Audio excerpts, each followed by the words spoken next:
the thing that kept popping up is all the trash. I couldn't believe that I was seeing these natural historical places that are very beautiful, but full of these shiny plastics everywhere. And there was no connection that if you throw something out the window, it goes to this place you're having a picnic.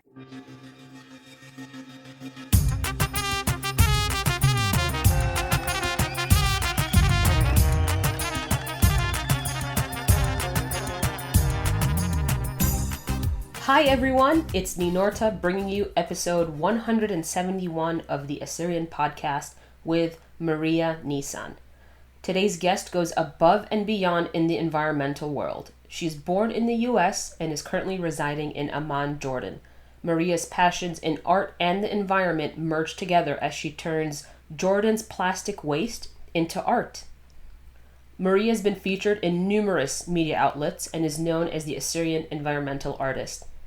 In this episode, you'll hear Maria talk about her college years in Italy, art therapy in Greece, her life in Jordan, and her creativity behind the environmental art installations that she's created. We also talk about Maria's goals in reaching hearts and minds by transforming trash into art in a way that challenges our consumers' behavior and the waste that we generate. One of Maria's mottos is, "Plastic will live forever. We won't."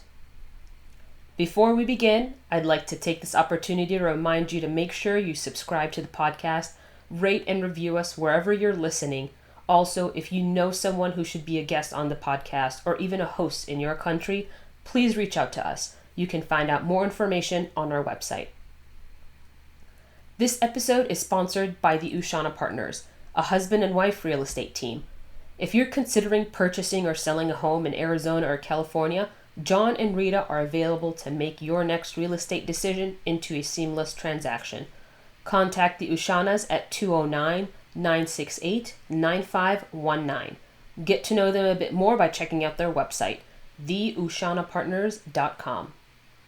And now, here is Maria Nissan.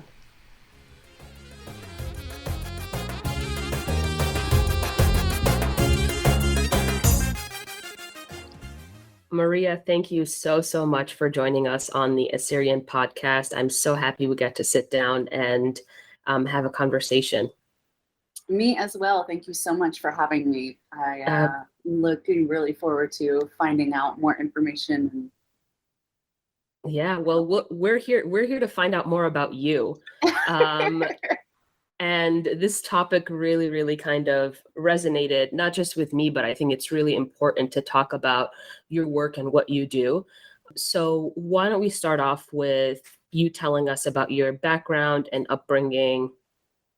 I come from Assyrian parents, my mom and dad, and completely traditional. They even had an arranged marriage. And they were married in America, in California. And that is where I was born, and first generation in the States. So growing up, I learned Chaldean very fluently, and I speak Assyrian, like Surith, fluently as well. And we also obviously were raised in the States. So there was always these issues of identity.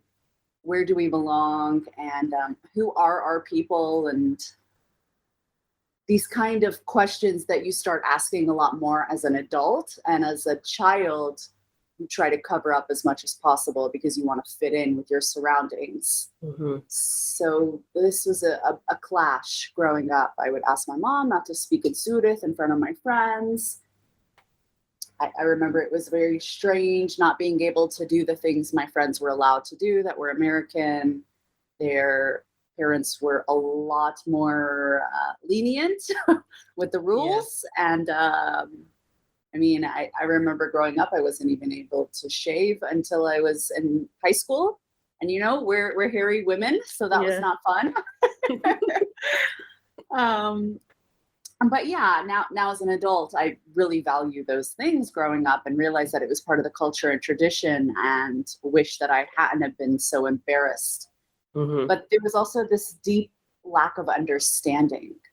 because there was such trauma initiated in my parents' life growing up in Iraq as Assyrians, migrating to the States, not speaking the language, fleeing their homeland, and running away from everything they knew as home for survival mode. Mm-hmm. So I didn't learn a lot from my parents growing up until I was in college. And I was getting my bachelor's degree in art education and a minor in painting and drawing for the University of Georgia. My parents got a divorce and my dad moved to Michigan, and like a lot of Chaldeans, and my mom moved to Georgia. And so not only were we being raised in America as Assyrians, but now my mom had taken us to the South, which I don't know if you're familiar with. But why Georgia? What was in Georgia that she was like, I'm going to Georgia? Yeah, so my aunt opened up a hotel there a while back. Her and her husband, and my mom wanted to be near family after the divorce, so she thought Georgia. That's where they went to high school. That's super random. So cool. So I'm a hotelier. So I work in the hospitality industry. So that's so awesome that there's an Assyrian woman opened up a hotel. That is amazing. Yeah, you just made my day. That's great. Nice. So my mom wanted to go back to Georgia. That's where she got her high school degree after she came here. And I was being raised in Georgia, a lot of issues going on there as far as not only being a minority in America, but now I'm in the South that is very known for being racist and having a lot of issues going on with people not of Caucasian color, mostly. So I didn't really fit into that dilemma either as well. That created a lot of issues in high school. So when I went to college and I was getting my art education degree, I was very interested in understanding what my background was. And because my parents rarely spoke of what happened in Iraq or spoke of these issues that I know brings pain, I had to do a lot of research, and I wanted to get into this idea of being out of my comfort zone and being out of America and trying to understand things better. So I started applying to get my master's degree in programs, and I got accepted into SACI. So I moved to Florence, Italy, where I pursued my master's degree in fine arts. And when I moved to Italy, everything changed. I felt more at home than I did in the States. I don't know if you know many Italians, but their culture is very similar to Iraqis in the way they move their hands and their communication and their overall just energy. It's very flamboyant. There's a lot of Middle Eastern type of resemblances. Similarities. So that was cool. And then I went to this thing called Middle East Now when I was getting my master's degree, and it was a film festival about Middle Eastern people. And I remember just being at awe because they had flown in all these people from Lebanon and Syria and Iraq to do this festival. And I was having so much conversations about how it was seeing these images and seeing these like traumatic events going on a screen, and knowing that this is something my family went through and being able to finally visualize it. And so I had a lot of in-depth conversations with a lot of refugees and a lot of people that had immigrated from their homeland countries and from Arabic descent and Middle Eastern roots. And that's when I started diving into thesis work of scent. So I don't know how much your family cooks in the kitchen, but my mom, so all of my aunts, all my moms, every time you come home, there's the smell that is very intense of seasoning and flavor and enrichment in life. So I started doing large scale installations made out of home seasons. So I was using cumin, 7 spices, paprika, chili powder, all of the things that are like mixed together when you have dolma or kubba or I mean anything that I can't think of right now, but so I started doing paintings with spices, And the paintings grew and grew. And the more identity work I started diving into, the bigger the installation had turned into an actual room. So you would walk into the space and you walk into an installation that is complete seasonings, and it's painting like, and it's powder, and you are hit with the scent before you even come down the hallway because it just took up the entire building. Wow. And So it's an experience. You're not just going to see and visualize the art, you're going to smell and have that scent and aroma. yeah, exactly. And I made a sound recording of being in the kitchen, cooking these Middle Eastern foods and recording the sound we make while we're doing it. So there was a sound piece inside the installation that went in hand with the scent. And then you also have the visual component of these brown and yellow and rich different colors on the walls. So Amazing. It was a very interesting experience. And needless to say, the place smelled like me for a long time after I took it down. But yeah, and then I did another installation where I merged two identities together because I was having a rough time trying to distinguish which part of me is the American that was raised in the States, and then which part of me is actually have this embedded in my DNA, this Assyrian heritage. And even though I don't completely understand it, and I'm having issues getting grasp of the background and the heritage and the knowledge, I still feel it. So I created an installation where I parted the room. It was completely covered in plastic. And I parted it down the middle. And one side I painted red, white, and blue. And then the other side I painted black, red, and a green, white. So after I had finished painting both sides, the entire room was covered in plastic. There was a layer of tape that was there before I started the paint. So I removed the pieces of tape from each side and then I merged them onto the other side. So it became one being and one entity, to where there was no more a torment of choosing sides and understandings, that you walk into the space and through the symbolic colors of the flags, I've united these things together, which would be me in one being. So that was those two installations really were the start of my Assyrian dive into creating art based on our heritage and culture. Mm-hmm. So those two installations, were those in Florence?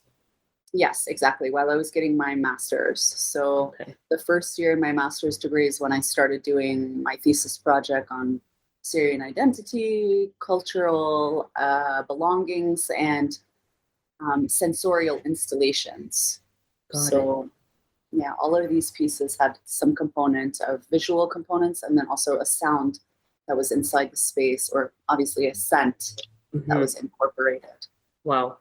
And that title of the installation was called My Mother Was My First Country, because I thought that would be fitting. And I forgot to mention the installation of scent was called My Fragrance Since Birth. Wow. So these are kind of like home identity, nostalgic themes that I'm working with. I love that. That's amazing. So after Florence, I got my master's degree. I finished my thesis work. I merged a lot of different installations working with Assyrian backgrounds. Those were just two examples I did while I was there. I really wanted to start art therapy. And I was really trying to bring out those types of conversations with my parents and my aunts and my uncles of what was going on and why they fled and how it felt, and all of these difficult topics that no one wanted to discuss. And I knew that there was layers and layers of trauma that had just been toppled on, and there was no conversation. There was no like emotional release that was happening.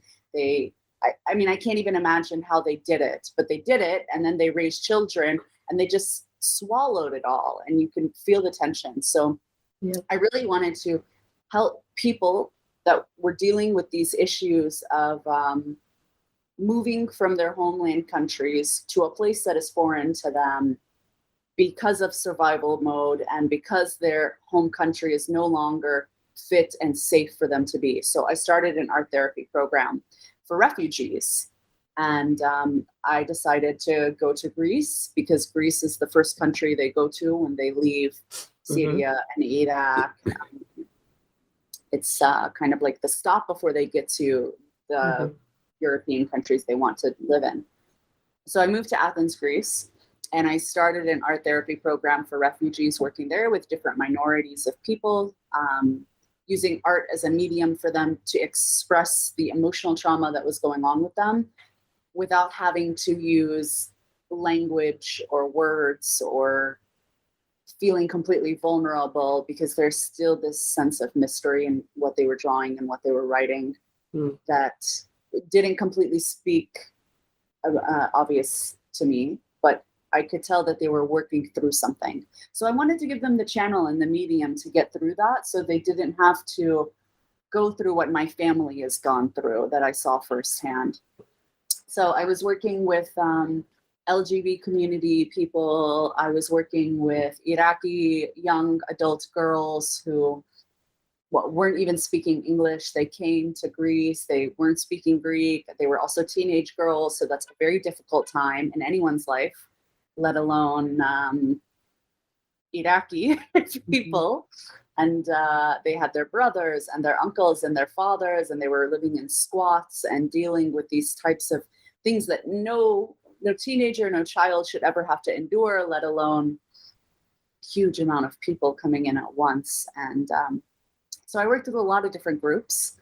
I worked with single adult men because it's a minority. People don't actually realize how often the man will leave first the country that is being bombed and interrogated, and then he'll bring the family.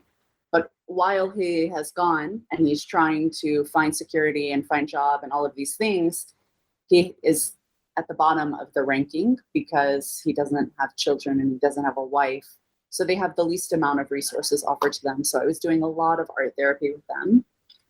And I was working on that for a year with different NGOs in the area and giving workshops and trainings and lectures and talks, and just a safe space for refugees to come and feel like they can express what they're feeling without anyone being there to have a conversation with. Sometimes I would just sit there. I would light a candle. I would have incense.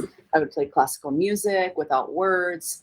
There was no issues with language barrier because it wasn't a requirement. I would create the setting and give them the opportunity to deal with it in a positive way, or deal with it at least in a way that doesn't create more harm. Yeah. So that was after Italy. And while I was in Greece, I was doing some installations, some of my own artworks as well, creating large-scale installations for refugees.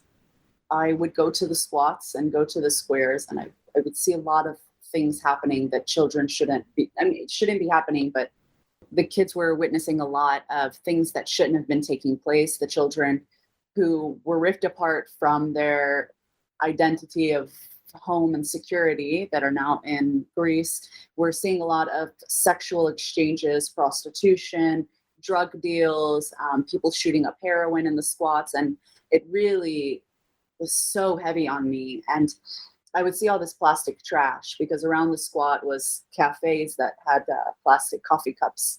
So I got the kids together and we created this like playground area out of plastic materials that would actually block them from these visual sites that needed to not be seen, and also give them something to interact with and build and create. So that was very rewarding as well. Wow, that's very, very cool. So right now you're living in Jordan? Yes. So I stayed in Greece for a year and a half, but after some time I really needed to get away. I needed to take a break and try and just live, because after dealing with such, and as great as it was working with refugees and working with the emotional trauma, it felt very heavy, and it got to a point where I myself was having a lot of emotional issues. It would feel like I would absorb a lot. So I needed to just break away and find myself again as well. And I decided to go to the Middle East. So I'm going closer and closer to this journey. And I wanted to do some research on places to go. I was too scared to go to Iraq, still very scared of that. So I applied to do projects in Lebanon and in Jordan. And I had a friend in Jordan who I went to art school with, and he always said, like, come visit, yalla, like, come, we'll hang out. And it's always good to travel in a place you know a person, even if it's just one. So I came and instantly just felt this type of comfort and familiarity, because even though Jordanians aren't Assyrians, they're the closest thing besides my family I've encountered, and we're bordering countries. I mean, Iraq is like a 4-hour drive from here. So it was a lot closer than I got when I was in Greece or Italy. And the people were very welcoming and very nice. But the thing that kept popping up is all the trash. I couldn't believe that I was seeing these natural, historical places that are very beautiful, but full of these shiny plastics everywhere. And there was no connection that if you throw something out the window, it goes to this place you're having a picnic. So I would see locals having picnics and they're like surrounded by trash everywhere, and it just didn't make sense. So I started doing these projects about plastic waste. And the more I started doing these projects and the more research I started doing, the quicker it was for me to really grasp on a sense of what is happening to our world and what is going on in our environment, and how can I be a vessel to create change and to implement what needs to happen in order for us as not only Assyrian, Arabic, Middle Eastern people, but as a whole, because we need to stop. Otherwise, we're destroying our planet. We're destroying everything we say we love, and we have to prioritize. So I started building these large-scale installations out of plastic waste, and it was similar to what I was doing in Greece and in Italy with the installations on large scale, sensorial. But there was a new component here, which was the ergila pipes. And I don't know how familiar your family is with this, but my uncles used to always just sit in this basement. We would have like family get-togethers, and all the men would be down in the basement and they're smoking ergila. And you go down there as a kid and you're like, oh, let me just like have a little sip and see what happens. And you feel really cool. I mean, you're smoking, it's horrible. But, as a kid, it's a sneaky thing to do. So coming to Jordan and seeing all these cafes that are using single-use plastics for their shisha places, I was like, oh, just give it to me. I'll figure out what to do with it, but we can't throw that away. And then I found out that each ergila cafe is using 200 plastic pipes per day that is not being recycled, that is being thrown away. And there's thousands of shisha places in Amman. So my mind just started going, how calculating all of that. Yeah, I'm doing the numbers and I'm like, there's no way that no one is paying attention to this. So I started building these huge installations out of this everyday material, such as the ergila pipes and then the water bottles, because also there's water scarcity in Jordan and there's not like a filter system implemented in the pipes. So people are always drinking water out of the bottles. And we don't have like a bring your own bottle, fill it from the tap type of thing. Everyone's drinking out of plastic. So I started working with these specific materials as a way to relate to everyone in Jordan, that if they interact with the public art space, they will see that this is something they use every day and it's larger than life. And hopefully that will shift a perspective very quickly of what is happening. So I've been here 3.5 years doing this type of work. And while I was here, I also started diving back into our women. So my work always has this like underlying thing with feminism and how we use our hands and things we do in the household. So like with cooking and sewing and ironing. So these everyday like woman chores that growing up was supposed to be what our moms did, it has now started to shift.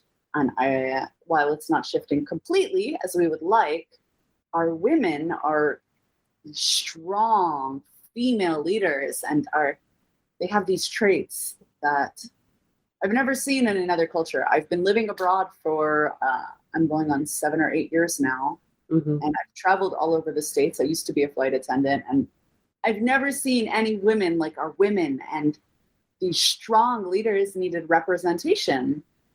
So I started doing these paintings and drawings and incorporating our Assyrian heritage into these feminist series that I created, where they have the jewelry that is similar and the shapes that go within it, and the headpieces and the etiquettes and delicacy that is incorporated, and how intimate and intense they feel, but this type of power that is involved with it. And I did these on plastic bag drawings. And even though you can't see it in the podcast, so basically they're layered plastic bags that I go and collect from the streets in Amman. And then I do these drawings of our women. And even though it can never completely be what they are, I try really hard to resemble and give affirmation to our Assyrian women through different forms. The jewelry, the shapes, even the bright colors of the fabrics that our women wear, and try to find a way to incorporate that and to also raise awareness about how empowering our women are, and how they actually are the leaders of our households, how they are the rock and the glue for every family. And so it's in I've inherited that. That's amazing. I feel special just knowing that that's part of me, and that I can give that trait to the future generations, and that we speak a language that dates back to the beginning of time. And I mean, there's never going to be enough things I could do to give it justification, but I've tried to use art as a medium, as a way to express that. Yeah, and you're using plastics as your canvas. Yes. So you're tying in two things that you're very passionate about. And I think they go together. So there's this idea of ecology, and ecology begins with fertility, and women are the ones who give life and give birth. So if we're using this material that is destroying our planet, then what is going to be left for our future generations? And I mean, we call Earth Mother Earth for a reason. It's because there's this nurturement that's involved in beings, and women carry that gene. So I feel like they go really well together. You're known as the Assyrian Environmental Artist. What does that mean to you? Am I? That's good to know. Yeah. According to Google. Oh, that's great. I mean, it makes me very proud. I'm still in a phase of not knowing if people know who I am, or if I'll ever be at the place I want to be. But I mean, hearing that just makes my day. That's such an heightening title. I'm very pleased to hear that. I mean, I've always wanted to give a voice to our Assyrian culture and our women, and to be able to help raise awareness about our minority, and to have everyone take recognition of our people. So even having that in the title of Assyrian Environmental Artist, it's been a journey, and it hasn't always been easy. Even here, people think I'm homeless most of the time because I'm collecting trash, and I get stares. It's not easy being a female in the Middle East still, no matter if we're in 2022 or not. So to hear that that's my title and that's what I'm known for, it just gives affirmation to the work I'm doing, and gives me motivation and encouragement and support to know that it is being recognized. And even though I'm not reaching everyone I encounter on the streets, when I ask for their plastic trash I see them throw away, there is some type of legacy. There is some type of a feeling attached to that, and humbleness that's involved. And I mean, I'm just very thankful. Yeah. And grateful. What made you want to get into art? I mean, you mentioned you were a flight attendant before. Have you always been intrigued in art since you were a young child? No, I was always creative.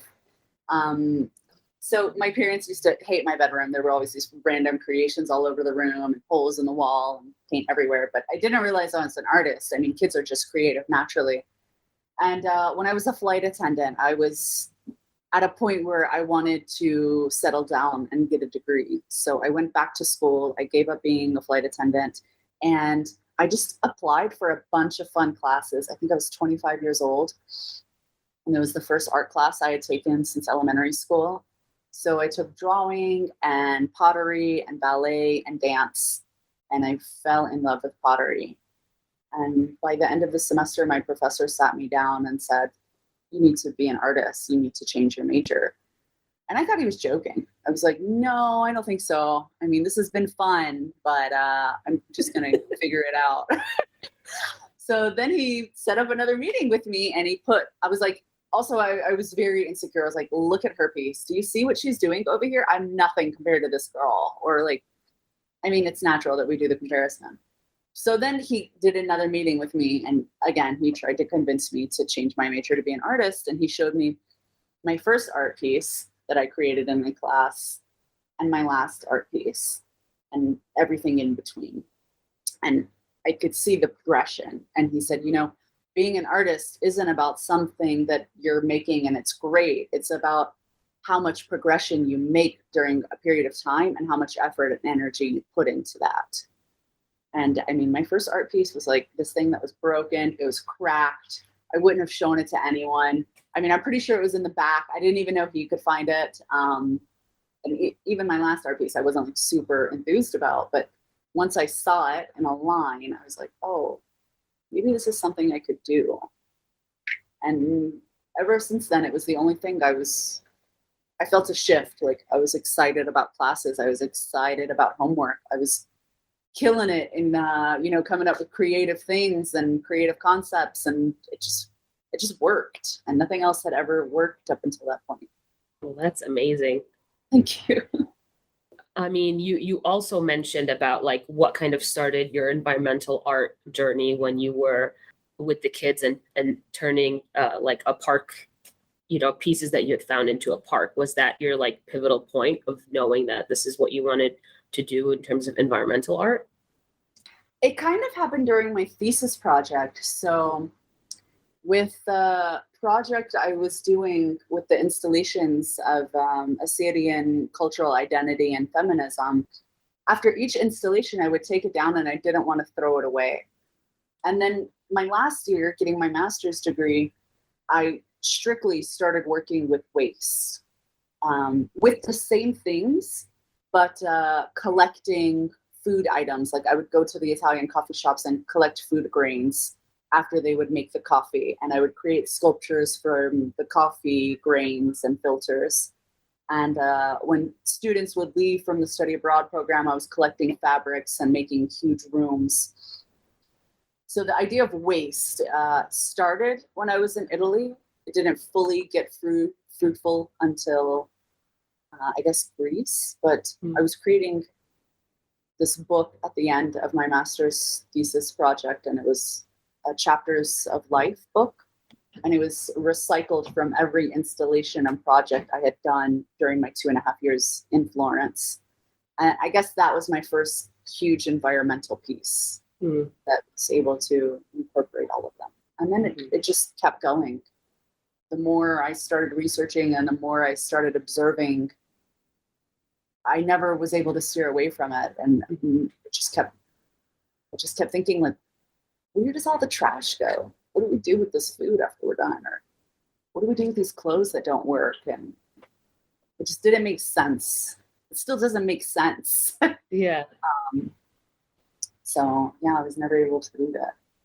Yeah, but you're creating something from it, and a lot of us will like you said, like throw away those plastic hookah, pieces or just anything in general. We just throw it out and we don't think about what is the next step, what will happen next. Even with clothes, like you mentioned, we just, throw it away. There's a really important quote that I like to use when we talk about like throwing things away. And that is, we don't actually ever throw things away because it always comes back to us one way or another. And I've always tried to implement that thought process because it just goes somewhere. It goes to our landfills, it goes to our oceans, it goes into our fish. And we have this idea that once it's visually not within our frame, it's trashed and it's away. It's no longer here, but it's back into our system. Sorry. I love that. Okay. Which piece that you've created means the most to you? Okay, so I have the drawing series of Assyrian women that definitely felt like the type of women. I mean, there was definitely that type of emotional connection while I was making every line and every shape and focusing on the eyes and going back and saying, this isn't the way they look. Like, I need to fix this, cutting the plastic out, redoing, trying to give each structure and each component the rightful amount of time and precision it needed.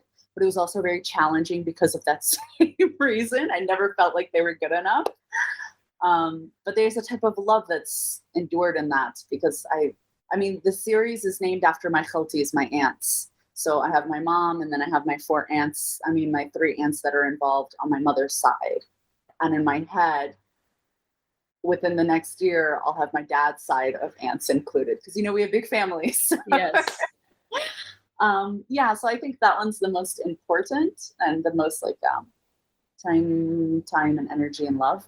But I also can't disregard the installation I created using the sense of my childhood and the sense of Assyrian food, because that was at a time I was in Italy, far away from my family, far away from my friends, feeling alone and wanting something to remember who I am.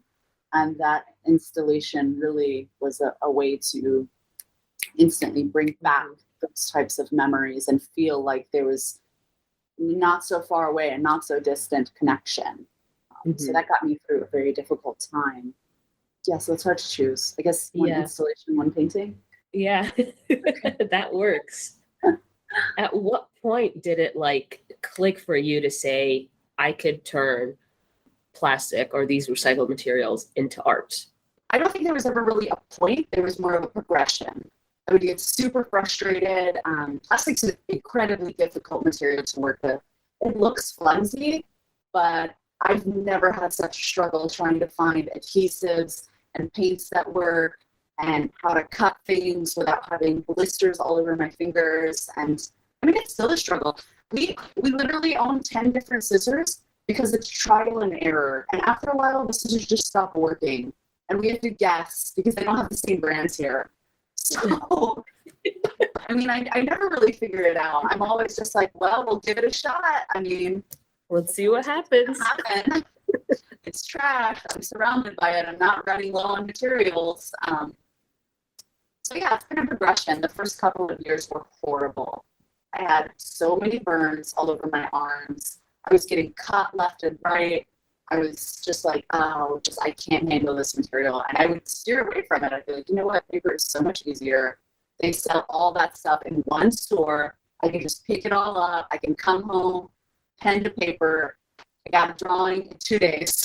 But then I would always go back, There's no learning in doing something you're used to and And that's the thing about plastic is there's so many different forms and numbers and kinds and materials that I'm always learning. I'm always trying to figure it out. And if I figure something out really, really well, then I move on to the next because there's no shortage of material and there's a huge message that needs to be involved. So I just try and manipulate it and find different ways. And I mean, sometimes it's cool and sometimes it's horrible, and that just stays in a bag until I figure out something else to do with it.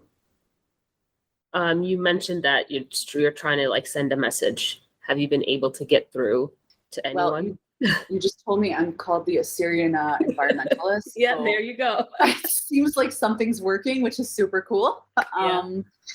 But I mean, it's give and take. So some days I feel really great about what I'm doing. I get, supporting messages from someone who stumbled across my Instagram page, or someone's interested in purchasing my art. And that's very rewarding, because unfortunately, being an environmental artist, as big as it sounds like I make the big bucks, it is not sustainable for living off of. Yeah. And it's really nice, because it's like, oh, I used to get paid doing art, and now people are still paying me to do that with this material that's trash. So that is very rewarding, because it also gives me extra time to be able to go and collect the trash, because it's collecting, and then it's washing and drying and cutting and all of these things. Mm-hmm. So I'm hoping my message gets across. I really work hard on social media, which is not my forte. I've been, trying to figure out what my hashtags are and my audience, and it's not my thing, but I'm working on it. And hopefully the message of, our people and our culture and our ancestral background and all of our heritage and enrichment. And I mean, we created life. How do people not know about us? Mm-hmm. We're the originals. Like, so I want to, be out there and like tell people, hey guys, you know who I am? You should figure it out. But unfortunately, people don't respond to that too well. So I'm just usually hoping that I'm letting people know not to use their trash correctly. And then if people are interested, then they'll find out about me being Assyrian. Yeah. And those kind of things. So and this is something that like I've always noticed, like I visited Cairo before, and as you mentioned, like in Amman, you see trash in certain areas, and I saw trash by the pyramids. I mean, these are historic landmarks, and just those kind of things. And even here in Arizona with our group that we do a quarterly street cleanup, and it just is mind-boggling as to why somebody would throw, that piece of trash on the ground when there is a waste bin right there. Right there. How do you feel about that? Oh, all sorts of ways. All sorts of ways. I've just enraged you. So, I mean, in the beginning, I would get furious, right? I would see people doing it from my balcony, because we live in a pretty populated area where people are walking around. And I would go downstairs and I'd be like, there's the trash can. Why would you throw it down here? Or I would be that crazy woman shouting from the balcony, pick up your trash there, go put it over there. This is our home. This is our land. Mm-hmm. People didn't respond to that well either. And I don't really think it gave myself the correct image I wanted to portray as an environmentalist. So I found a different approach, which was doing research and trying to understand what it is that a person does before they reach the trash bin. Like, how many feet does it take before a person is going to throw the trash on the floor before finding a dumpster? What are the components that are going into this behavior? Because it's not just like this individual. I see it all the time here. And the more research I started doing, like through the statistics and talking to green initiatives that are going on here, I've realized that there's three main pillars that are failing and having issues. One pillar is the education department. So it is not, I can't speak for Cairo, but in Jordan specifically, waste management, climate change, trash, recycling, these types of things are not implemented in the curriculum. So it is not taught to them in school, public schools specifically. Private schools are a different story, but the majority of people here go to public schools. So education is lacking. And then we have waste management. And waste management is very sparse when it comes to places outside of the city of Amman. And it's not as efficient as it is in Western countries, but even in Western countries it happens. So as far as that goes, there's not really recycling facilities here. I create my art. We have like 2 places, but it requires a person to physically put their containers and things in their like car And then they decide that they're going to go drive to a place. So it's costing them money to go and recycle. And then they drop it off and then they drive home. So for a person who doesn't have education and also who doesn't even know how to sort, like there's no trainings involved with this. So sorting your different types of waste is not very common here. And then also if you want to buy alternatives, it's very few and a lot more expensive. So people with an income of $400 a month surviving off that for a family are not going to spend money trying to find something that's an alternative that is wrapped in eco-friendly paper or using beeswax instead of saran wrap. Mm. So there's these kinds of challenges that before I verbally say anything to a person, I always repeat the three in my head. All right, education, financial issues and struggles. And then I will start a conversation.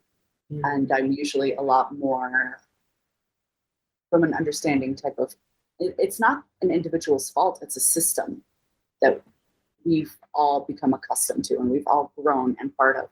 And unfortunately, we are the minority that's saying, pick up your trash, this isn't right, and yelling at Coca-Cola for being number one pollutant, plastic bottle. And I mean, these aren't like things that we brag about, you know, but I mean, everyone drinks Coke, so what are you going to do? Mm-hmm.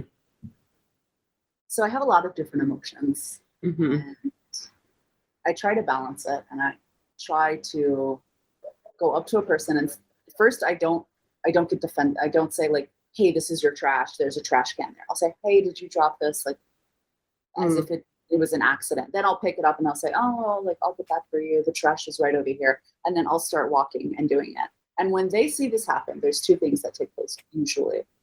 And that is embarrassment. Oh, I'm sorry. Like, yeah, I guess so. And then they'll actually go take up their trash and sometimes even take the trash around the area I just picked up from, and they'll go with me to throw it away, which I find is a lot more of an impactful way to relate to individuals instead of yelling at them from my balcony.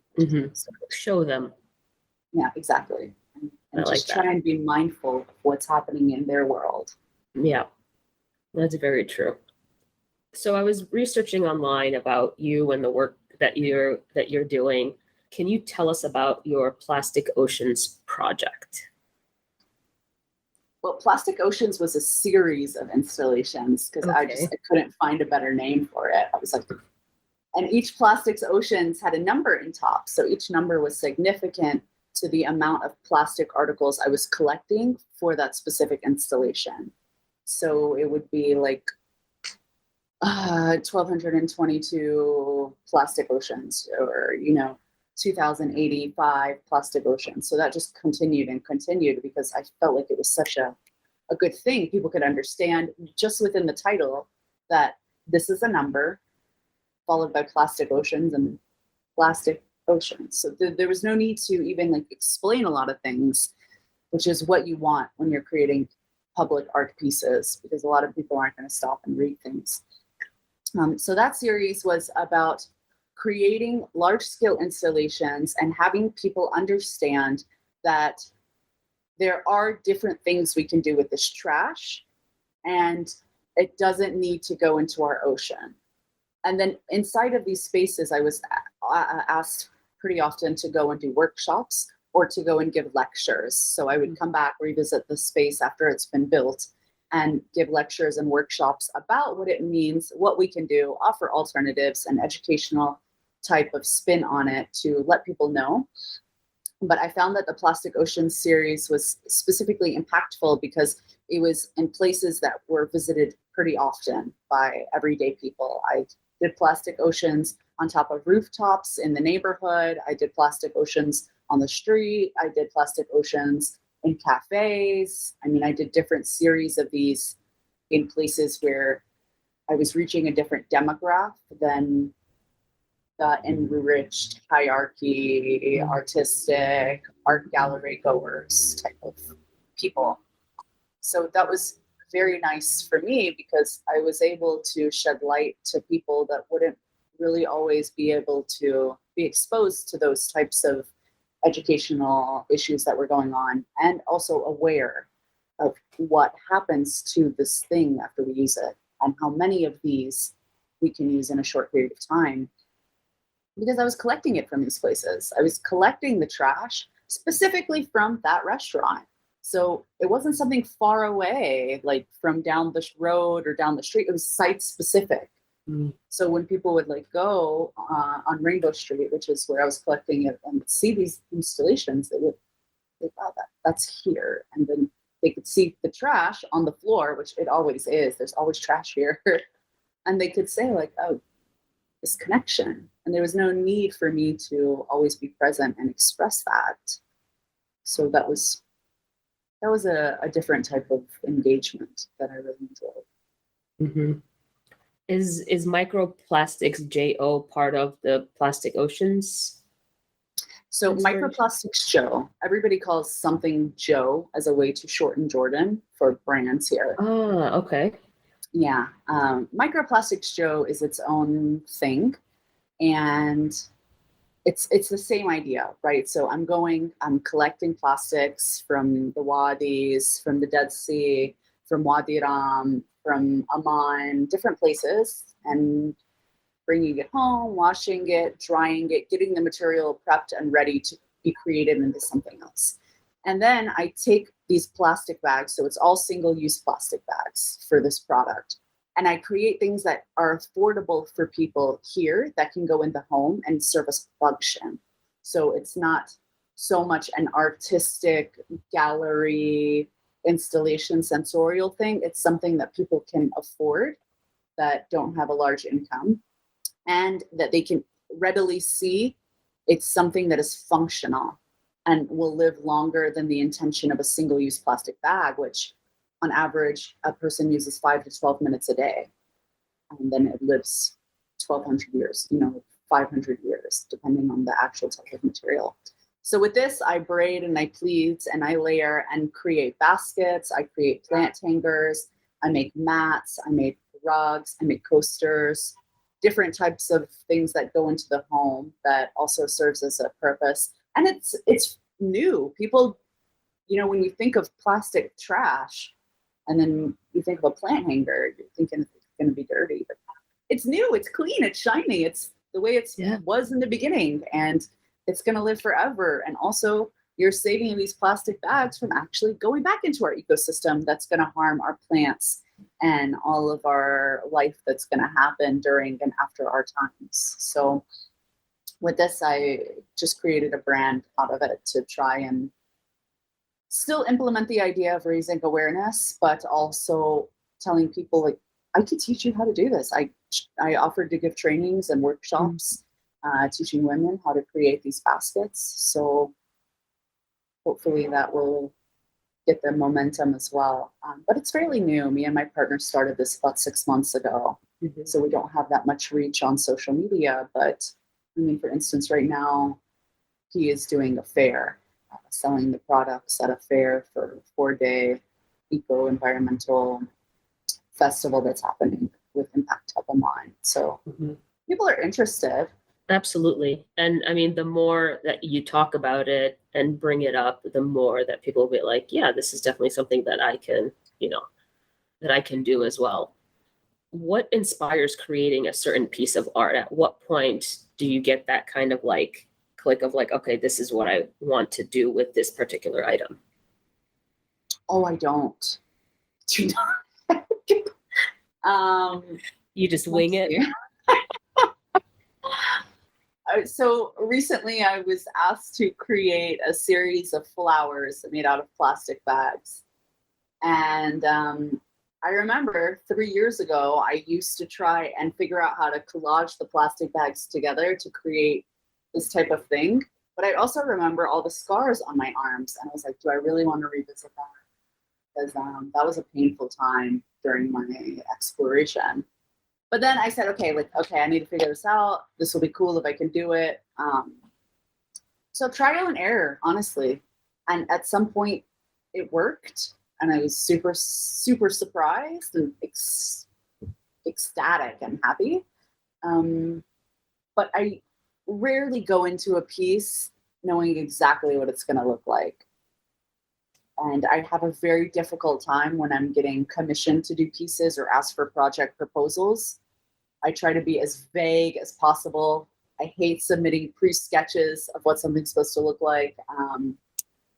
So I try and do these little things so I don't have to get pinpointed to an idea. But I usually try and go with a theme, and that theme tends to be something with life. So you have this idea of what it goes back into.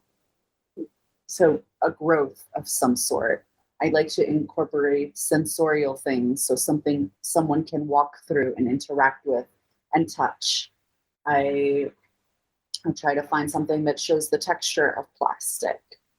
And I mean, most of the time I'm sitting in my living room and we're watching Netflix together and I'm just like braiding plastic. My living room is covered in plastic right now. I mean, you probably can't see it because we're doing a podcast, but we just have plastic everywhere. And I guess when you're surrounded by it, you kind of just figure it out. You make something out of it. Yeah, exactly. And I've been doing this for quite some time now. I've been working with plastic specifically for 5+ years. So Wow. It's still a challenge. For sure, it's still a challenge. It's still a difficult material to use, but I've also created a community on social media that I get inspired by other plastic artists. So I've, messaged them and I'm like, hey, have you guys figured this one out? I tried spray painting and the spray paint's chipping off. You got any ideas for solutions? So when it comes to technicality, I have like some go-to artists that I message and ask, but I mean, unfortunately, there's no research books on how you're supposed to create art from plastic. Yeah, it's all trial and error. Yeah, it is. And I mean, I've talked to other artists as well that work with trash materials, and they say the same thing. Yeah. And I mean, we have jokes. We're like, did you see my hand in this story? Did you see what happened to my finger? Did you see that cut? And wow. I mean, it's a hard material. Really is, but I can imagine. I mean, you just said, but you just said like you can easily go to the store, get a canvas, a paper, and pencil, and draw your art and paint, and you're done. But this is you're actually having to work for getting the material that you need.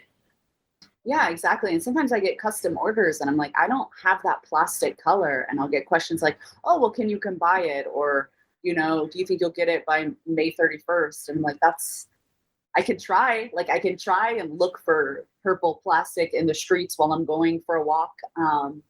But I'm not like easily accessible to these things. Yeah. I have a lot of black. I have a lot of white. It depends on what the store is providing in terms of plastic bags that day. Yeah, exactly. So the creations just also come from the resources I have. Exactly. Yeah. Yeah. Do you think it would be different if you were living in like the US? Like, would the art be different? I wonder that a lot. So there's this idea of us going back to the States because sometimes it is incredibly challenging here to try and talk about a conversation that most people I interact with have never had the conversation before. And at least in the States, I know in elementary school, we're learning about plastic, we're learning about waste and what happens. But in Jordan, I don't have that luxury. So I do wonder, would it be convenient if I came back to the States? How would my art change based on the convenience? But also I'm limited to supplies here when it comes to paint materials. We don't have Amazon to where I can type in the specific thing that I need and it pops up and I get it delivered to my house. I have to go to these like market shops. This is the Middle East, right? So it's very rare I'm able to find exactly what I need without having to scavenge through 10 different corner art stationery stores before finding like, oh, this works and they have it. I need to stock up now. Or being able to dye things in the masses. So these kind of things I think would be a lot more beneficial in the States because I know I could find the mediums I really enjoy using very easily and I wouldn't have to spend so much time searching for that. But as far as the style goes, a lot of the similarities in my work are by my surroundings.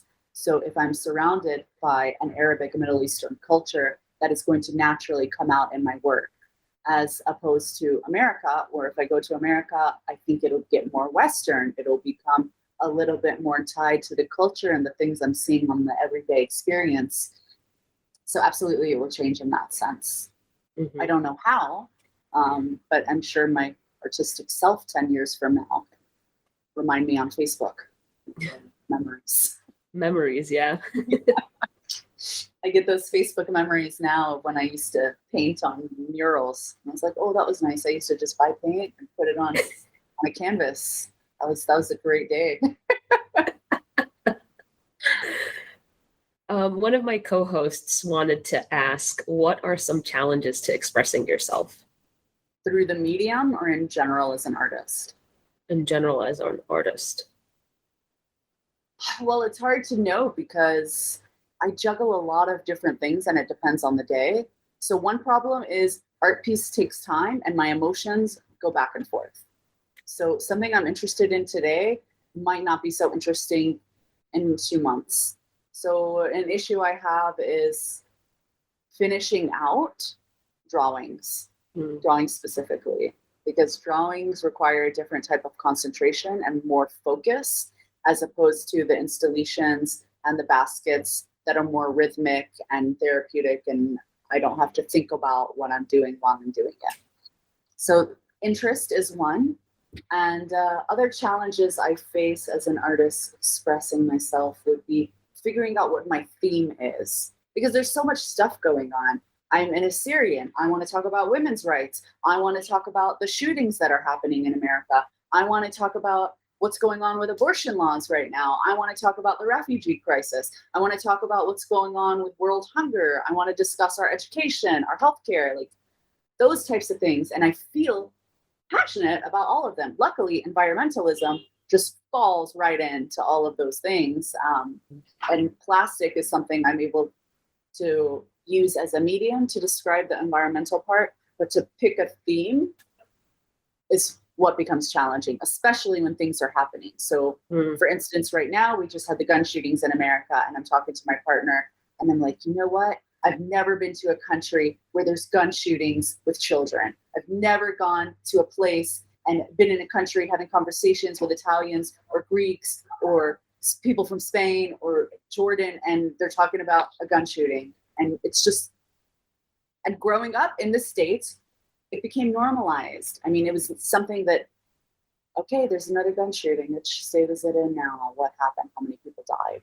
And even though it's sad and it's horrible what's happening, I feel like you almost become desensitized in a way because it's not new information.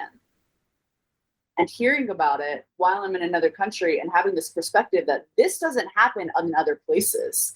And we are supposed to be a Western, like, cultural role model for what's supposed to be improving in people's lives and progression and moving forward. And here we are, and we're having these abortion law issues, and we're having these issues that are going on with an 18-year-old being able to go up into an elementary school and just shoot up the place. And so that's my issue, right? Because these are all very important topics, and being able to decide on how can I express these things simultaneously. I've yet to find that solution. What can we as Assyrians do to help with the environment? So what do you see is like a challenge that us Assyrians have about, I mean, you're very passionate about the environment. Not a lot of people are. So what can we do? I have a really hard time with my family when it comes to environmental issues and plastic waste. And I still struggle with my mother asking her to stop putting plastic bags under the sink and to use the fabric bags I got her. So there's this type of, it's part of the culture. This is like, they're so hard-headed. Our family is so hard-headed and like stubborn. And okay, why are we drinking from the water bottle? It's plastic. You know what I do for a living, right? People can't see this. And this argument that happens behind closed doors. So I know exactly what you're referring to. But I think as the future generations of Assyrians, we can try and educate our parents, and we can try and go ahead and implement those things, like buying a straw that is not plastic, taking your fabric bags to the grocery store, just keeping it in your car and grabbing it when you're shopping with your mom or your dad or your aunt. Or, I mean, for your future generations, you can be the change. So even if we're not thinking about the past, even if not thinking about, Khalti and Yimmi and my grandmas, and I'm thinking about the future generations, you can start to be this educational component that shifts it for Assyrians. Because the great thing about us is we're the beginning. We are the heritage. We are the roots of civilization. Our language, our image, it's all dating to the beginning of time. So why not have this minority of people that have created the type of world we live in be the one that shifts it to continue having a world we live in that we're comfortable in? Because we are these amazing, smart people. And even as stubborn as our past generations are, we can be the ones that shift into the way we want things to be. It's no one's responsibility until it becomes everyone's problem. So we've had this legacy of creating amazing things happen in our lifetime. Amazing art, amazing architecture, great statues, divine food, beautiful fabrics and jewelry. We have strong households. We have this intelligent mind, and we have it embedded in our blood and in our DNA. We can also change things on a small scale to implement big change. And it can be us. That was amazing. And living in the US, it's easier to recycle. We have Yes. that availability. You're provided with 2 different trash bins, trash and then recycle. There's trash cans everywhere. There's recycling cans everywhere. So it's just a matter of taking the initiative and taking that next step of thinking about it an additional time instead of throwing your trash out the window, which I've seen happen numerous times here. Mm-hmm. And just keeping it in your car, taking it to your home and throwing it out in the trash, and it being composted the proper ways. Yeah, exactly. And I've always read this quote that we don't have to be zero waste, zero all the time. It just is being aware, trying to make that effort. And I mean, the world needs 1 million people trying to be zero waste than a fraction of us and just giving up on it. So just looking at the packaging and thinking just 2 seconds, here's a bar of soap. This one has plastic packaging. Is there one that doesn't? And in America, you usually have that option. So, I mean, you have the recycling facilities, as you mentioned. You have the fabric bags that you could put in your car. We have the to-go containers that we can refill our own water stations and have our bottle. We have alternatives. But something that's very interesting in America that I've had a hard time finding in other places is you can specifically buy things, specific products that are now refillable. So companies will send you the refill. So you don't have to buy the packaging of single use all over again. You buy a glass container, so for instance, cleaning products, and you fill it with water, and they send you tablets with no packaging. And you have razors. They'll send you razors, and then you send them back, whatever you used. MAC does the same thing with product containers. If you're using their makeup, you can give them the container. They'll give you something for free after you give 5. So June 5th is World Environment Day. Yes. What are your plans on that day? Well, I know I have to post a lot of things on social media. So I think the first part of my morning, I'll be dedicated to all the hashtags, all the different photos and things.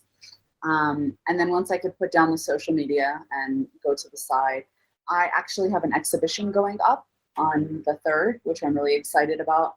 And it is an installation made out of plastic bottles and lighters and nargila pipes. So I'm going to be offering a talk in front of the installation on June 5th for anyone that's interested in the piece itself and things we can do as far as alternatives go and what actually happens to the waste afterwards.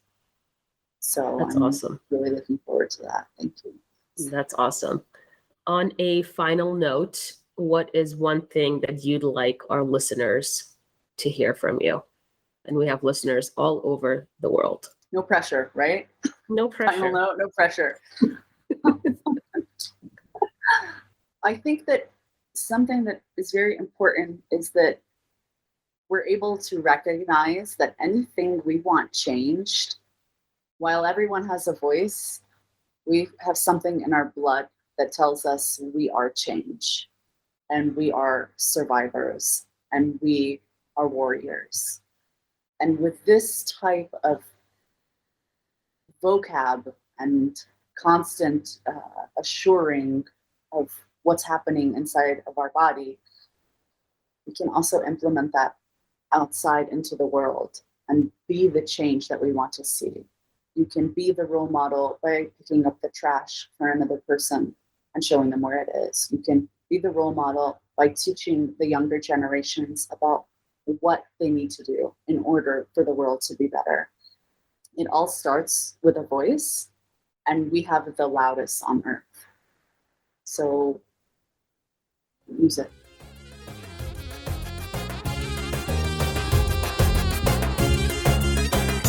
I hope this episode of the Assyrian podcast brought on a different perspective on the environment and on art. I thank you so much for listening and for your continued support. Please be sure to subscribe wherever you're listening and share this episode with your family and friends.